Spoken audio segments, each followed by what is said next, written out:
Alright, it's been a while since I posted any videos on this channel. I'm going to start trying to do better. I said from the beginning that I'd probably do them in spurts anyway. I might put up a couple one week, and it might be 3 or 4 weeks before I did another one. It's just the way things run with me, with my back and the other problems I have. After the last couple of videos I did, I got to a guy was arguing with me that honestly thinks he, as he called it, he schooled me, even though all he did was deny reality, make claims based off the Bible, lie outright at times, try to put words in my mouth, create straw man arguments, and even when these things were pointed out to him, that I never made this claim, I never said that, don't put words in my mouth, be honest at least, never apologize for doing so, justified doing so. Oh, this is what you really think, even though I've never said anything along those lines. So, and he doesn't know me, how can he know what I really think? If I really thought that, I would have said that. But rather than saying, I'm sorry, you're right, I shouldn't put words in your mouth, I should go by what you actually say, oh, he's right to put words in my mouth and make claims that he, I believe this or I believe that, because he knows that's what I really think, rather than going by what I have to say. Is that level of dishonesty just disgusts me. I can't think of any other word for it. It's sickening. And I've got no use for people along those lines. And that's kind of like actually what this video was meant to be about, was how the believers of whatever religion it is will deny reality, deny things that we can learn about our world by studying it and through science in order to accept faith. They want to say, oh, evolution can't be true because God created everything in 6 days, actually. He took the 7th day off. And they'll deny evolution, then they'll point to the Cambrian explosion as one of the reasons evolution can't be true. Well, they don't understand what the Cambrian explosion was then. They haven't really researched it and studied it. All that does is lead back to where, well, maybe we didn't all come from one single ancestor. There were possibly a group of ancestors, and it's a period that, yes, many, many, many different species suddenly appeared, came into being. But what's called the Cambrian explosion wasn't something that happened in a few seconds or a matter of days. It's a huge time period. A lot could have happened during the Cambrian period, which I need to research it and learn a little bit more about it, but it doesn't mean I'm going to throw out the fossil record and DNA evidence and say, oh, evolution can't be true, it must be God, when all the evidence still points to evolution being true. The Cambrian explosion just leaves some unanswered questions as to why life suddenly started changing and why all these other species came into what is a considerably small period, came into being. But that still doesn't mean that it's not true. We still have DNA evidence, we still have the fossil record, we still have obvious reasons to believe in it, ring species and all this other stuff, to give us reason to accept evolution. I'm going to accept what a scientist says, just like when I go to the doctor, I'm going to accept what he says regarding my physical condition, because he's trained, he's an expert in the field, he spent a lot of time learning, and he knows a lot more about the subject than I do. So I'm going to accept, for the most part, what scientists have to say, especially when they're in collaboration, when there is a vast majority of agreement on a subject. I'm going to tend to accept that theory or that hypothesis that much more readily, because these people have studied it for years, lifetimes for that matter. So I'm not going to say, oh, this has got to be false, it must be God, because your God still does not explain things.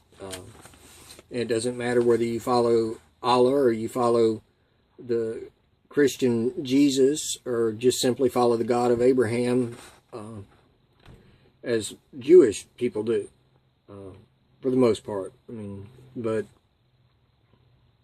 to deny reality, things we can touch, feel, taste, smell, hear, in favor of something that was written down in a book 2,000 years ago or 1,600 years ago, depending on the book, is stupid.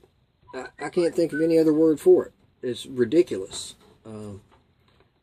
And just like all that guy's arguments were ridiculous.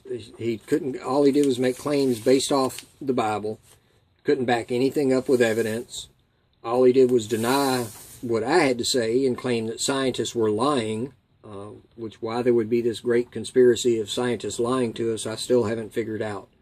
Especially when you can go and see a great many of the fossils that explain some of this stuff enough to make you believe in them, or to accept, not believe, wrong word, to accept these theories or these explanations of how things came to be the way they are. Whew, a little windy out today.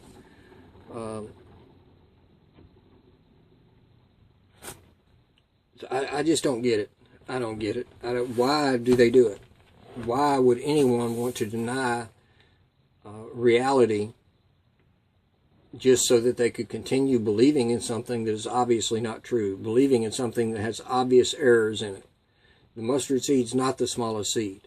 And you want to believe in Jesus, and he's wise and all-knowing and all-powerful. He's God himself in human form. Well, if that's the case, why is he so petty and vindictive that when he goes to a fig tree, when it is not the season for the fig tree to bear fruit, that he gets so mad at the tree, a tree now, gets so incensed that the tree does not have figs for him to eat in the wrong season for the tree to have figs for him to eat, that he curses the tree so that no one should ever eat from it again. And then the disciples were amazed because when they came back through that way, the tree was withering from the root and dying. And this is an all-knowing being, a miraculous being. Why couldn't he just laid his hand on the tree and cause fruit to come forth and had another miracle so he'd have something to eat? Or why couldn't he have just said, well, oh, wrong time of year for a fig tree to bear fruit. We need to go elsewhere to find food. No, he has to curse the tree, and this is acclaimed as a miracle. And to me, that is stupid. That's the only word I can think of for it. If you can explain to me why that is not stupid, why it is not petty, vindictive, childish, ignorant to act in such a manner, please do so. Because I can't explain it any other way. And why anybody would want to hold this being up as a perfect being is ridiculous to me. But the level of willful ignorance it takes, not just ignorance that can be cured by learning, because I'm ignorant of a lot of things, but willful ignorance, the choice, the decision to remain ignorant, to not learn something so that you can cling to your faith, is sick to me. I have no other way to describe it, especially somebody that, like myself, is of average intelligence, a little bit limited in some areas, not the brightest person in the world. I can't understand why anybody would refuse to learn if they have the ability to do so. Refuse to accept what those who do have more learning, the conclusions that they make when they're in agreement. Over 95% of scientists say evolution is the best explanation we have for things. And the other 5% don't really have anything to combat evolution with. They either say this model of evolution is wrong and it needs to be different because of things like the Cambrian explosion, and we can't explain that, so the model needs to be changed. Or they're stuck on the single ancestor and this, that, and the other theory, part of the theory. They don't have a foundation to stand on to present an alternative theory.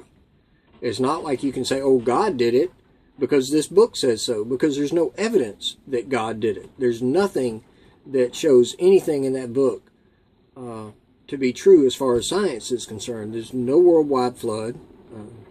the creation myth obviously falls. I mean, talking snakes or talking ants if you're in the Quran. But you want to deny reality in favor of these things. I mean, a book that talks about unicorns as though they were real animals,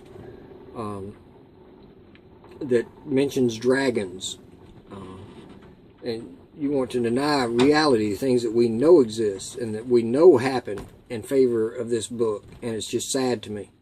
It's a terrible waste, especially when it creates so much strife, so much hatred between different peoples, so much disagreement and discord. It's sad. It really is, to cling to that willful ignorance just so you can keep believing in something that makes you happy, or that it allows you to be the kind of person that you want to be. You can be a bigot, you can be a racist, you can be rude, you can be callous because, oh, you believe in Jesus. And it's sad. It really is.